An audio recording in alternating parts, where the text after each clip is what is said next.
Hello, basketball people, we have news. Let's go to more news about the Golden State Warriors. I ask you to give a thumbs up and subscribe to my channel, as I am a Warriors fan.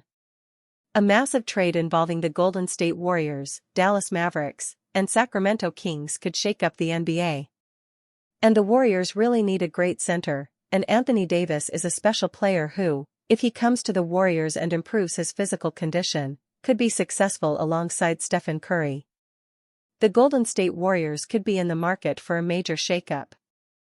Because while Stephen Curry hasn't ceded his spot among the NBA's greats, he might need more help than he's getting from his supporting cast to add a fifth title to his collection.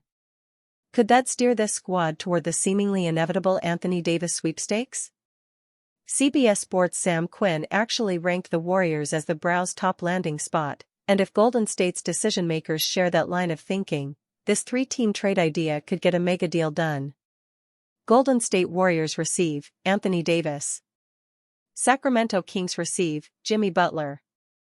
Dallas Mavericks receive DeMar DeRozan, Malik Monk, Devin Carter, 2027 first-round pick, top 5 protected, via SAC, 2032 first-round pick, via GSW, 2027 second-round pick, via CHO from SAC. While the Warriors might think they have a championship pulse, they probably also recognize that most of that belief is tied to the mere presence of Curry. He can't complete a title trek on his own, though, which is a big reason why they brought Jimmy Butler to town last season. Remember, though, Butler wasn't their preferred choice to be Curry's running mate. Rather, he was the one they were most able to afford. And while the low-risk move has already yielded medium-reward results, it hasn't necessarily put this club on a championship path. Would a deal for Davis do that? Well, they'd have to keep him healthy, obviously, but if they could solve that puzzle, he'd the big rim-running, rim-protecting center they've been seeking ever since the days of the DeAndre Jordan offer sheet and drafting of James Wiseman. Davis's availability issues are real and really terrifying, but his superstar status isn't up for debate. A frontcourt with him and Draymond Green might actually be the proverbial immovable object. Davis also boasts a deeper scoring bag than Butler. Davis's 24.1 points per game career scoring average actually bests Butler's career high, 23.9. And while the Warriors might prefer a rangier co-star for Curry than Davis, it's not like Butler is some quantity plus quality shooter from distance. Making an Anthony Davis swing would be a worthwhile gamble for the Warriors. It'd still be a gamble, but Golden State will only get so many more cracks at it with Curry. Plus, this franchise might go another lifetime without rostering a player of his ilk. The time to go for broke might be right this second.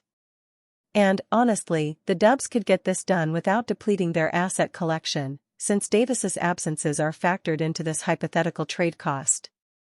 As for the rest of this deal, the Mavericks would walk away with 2 juicy first-rounders. That pick from Golden State would almost assuredly convey after Curry has left the building, and a presumably early second, plus 2 veterans to try flipping in separate swaps, DeRozan and Monk, and a recent lottery pick to try to revive Carter, number 13 in 2024. The Kings side of things feels a little Kingsy, but that makes this pretty on brand, no? In a vacuum, Butler seems too old and expensive for Sacramento. But this franchise ignored similar concerns about both DeRozan and Zach LaVine, so there's clearly some desire to keep trying to strike the right balance around Domantas Sabonis. If the Kings could keep Butler happy, he's already been paid, so you'd think he'd be fine. He'd give them a two-way lift while helping set a missing, and needed, competitive edge. And even those less than enthralled about the fit would have a hard time quibbling over the trade price. If the Dubs are dead set on getting Davis, this feels like a realistic way to make it happen. And if Golden State sees the idea as getting it a step closer to the crown, that reward would be well worth the risk. Lou Williams on who would win Davis and Kuminga trade between Warriors and Mavericks. With the Dallas Mavericks season spiraling out of control, Anthony Davis's name has been coming up in trade talks. After firing general manager Nico Harrison, the Dallas Mavericks could pivot and enter a rebuild. Lakers prepare for LeBron James's return from sciatica. If the Mavericks choose that direction, they could trade their top stars like Kyrie Irving and Anthony Davis and get back young assets that complement Cooper Flagg. Contending teams will be making an aggressive pitch for Davis if the Mavericks make him available for a trade ahead of the trade deadline. Lou Williams says both the Dallas Mavericks and Golden State Warriors would benefit from an Anthony Davis-Jonathan Kuminga trade. One team that could make a strong attempt to trade for Davis is the Golden State Warriors. Do you think this will be LeBron James' final season? Their window to win an NBA title is right now, and they might need to add another big-time star to be good enough to win it all. The Warriors do have a 9-6 record, but they have had their struggles along the way. They have a hole at center that Davis could fill. In return, the Warriors could trade Jonathan Kuminga, who is trade eligible on January 15 and who would be a nice piece for the Mavericks to put alongside Flag. Lou Williams thinks a Davis for Jonathan Kuminga trade is perfect for both sides. I like this one. Especially for Dallas. As many young pieces as you can get right now, get rid of all of the old, let's start fresh, let's start new. With the exception of Kyrie Irving.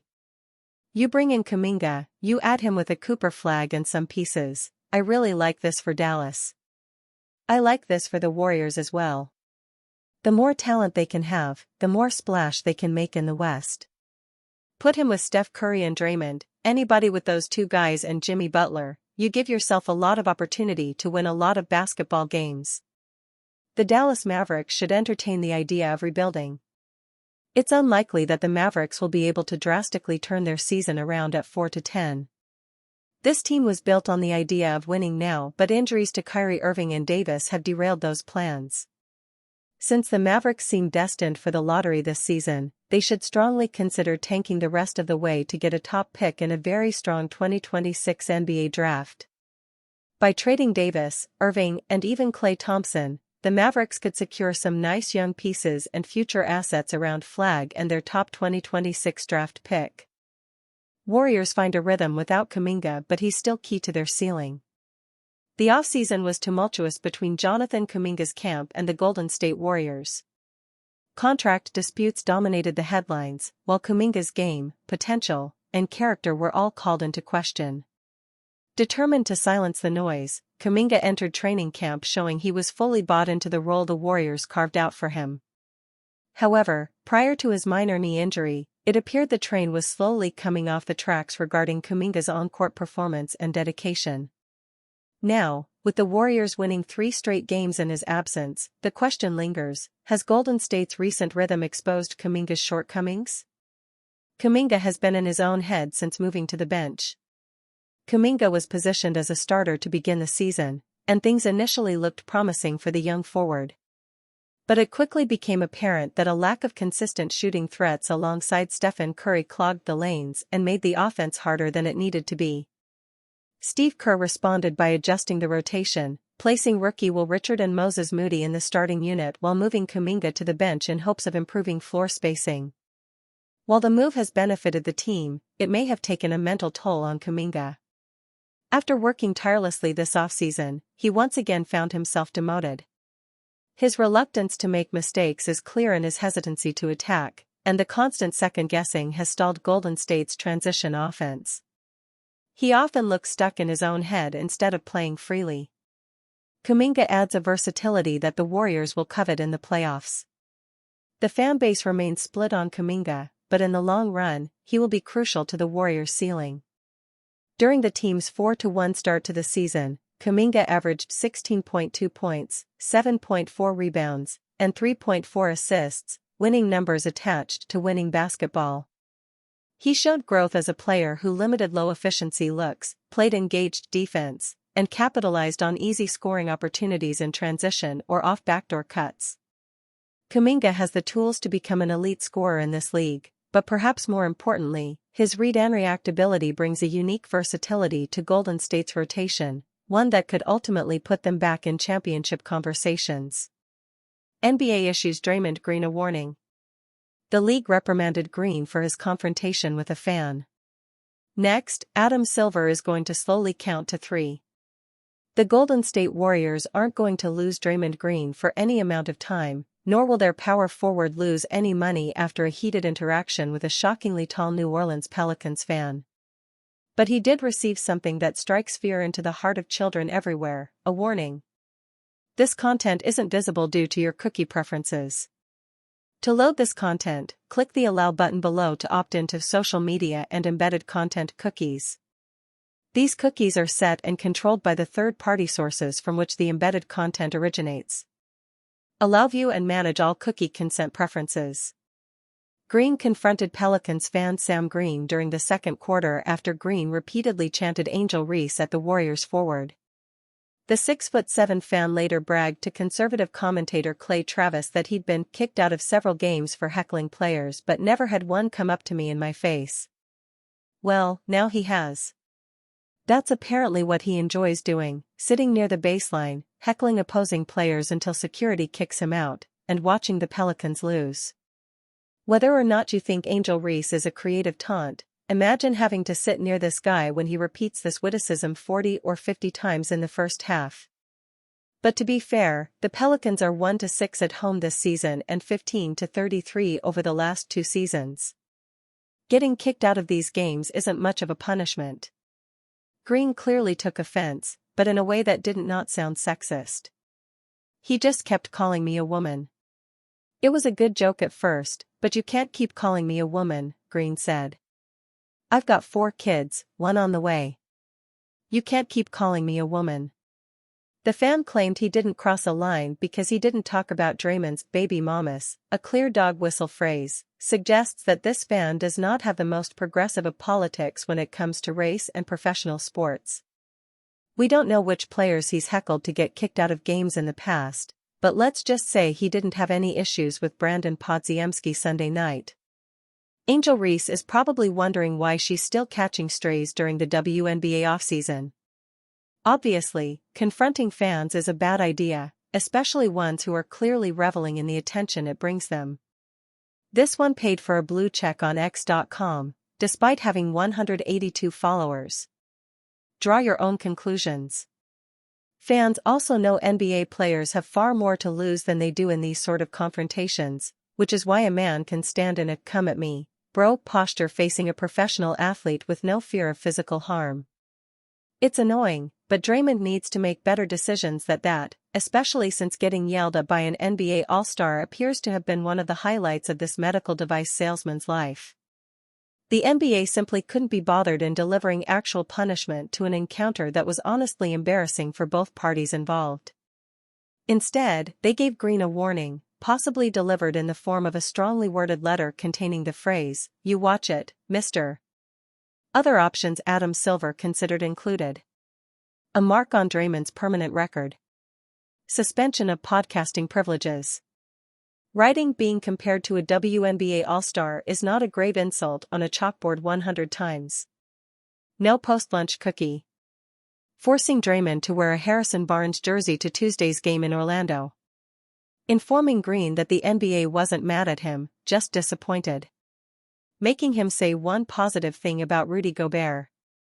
10 wind sprints. 20 seconds in timeout. The silent treatment. Speaking of the silent treatment, Coach Steve Kerr once again suffered from his recurring hearing issues when reporters asked him to comment. "I had no problem with it," Kerr said of Draymond's actions. "It would have been nice if security had gotten there a little bit earlier. It's hard to comment on it because I don't know what was said. It's tough." Kerr is very observant when it comes to the game of basketball, but he keeps losing focus when it comes to seeing or hearing his power forwards' confrontations. But don't worry. When the Warriors return to NOLA in February, that fan will likely be there with some amazing new material, and a new podcast deal with Outkick. Steph Curry makes history, passes Vince Carter on NBA all-time scoring list. Golden State Warriors star guard Steph Curry made some history against the Orlando Magic on Tuesday night. With his point production in the first half of the contest, Curry passed Vince Carter to move to number 22 on the NBA's all-time scoring list. Carter scored 25,728 points over the course of his career. The careers of Curry and Carter overlapped, as the two played against each other 29 times on an NBA court. 23 of those matchups came during the regular season, while 6 occurred in the playoffs. As a kid, Curry also played one-on-one against Carter when his father, Del Curry, played for the Raptors. Curry turned 37 earlier this year, but he's still playing at an elite level, so he should have an opportunity to pass several other legends as he continues to climb up the list. Curry needs just a couple hundred more points to pass Kevin Garnett and move into the number 21 spot. Then, the likes of John Havlicek, Paul Pierce, and Tim Duncan will be in his sights. There are 4 active players ahead of Curry on the list: Russell Westbrook, James Harden, Kevin Durant and LeBron James, who has already established himself as the all-time leading scorer in league history. It will be interesting to see where the other guys finish on the list when all is said and done. On this season, Curry is averaging 27.9 points, 3.6 rebounds, 4.1 assists and 1.5 steals in 30.8 minutes per game. Those aren't the typical statistics from a player in his 17th season, but Curry is far from a typical player. When he ultimately decides to hang it up, Curry will be remembered as the greatest shooter ever, and one of the absolute greatest scorers, and the record books will reflect that.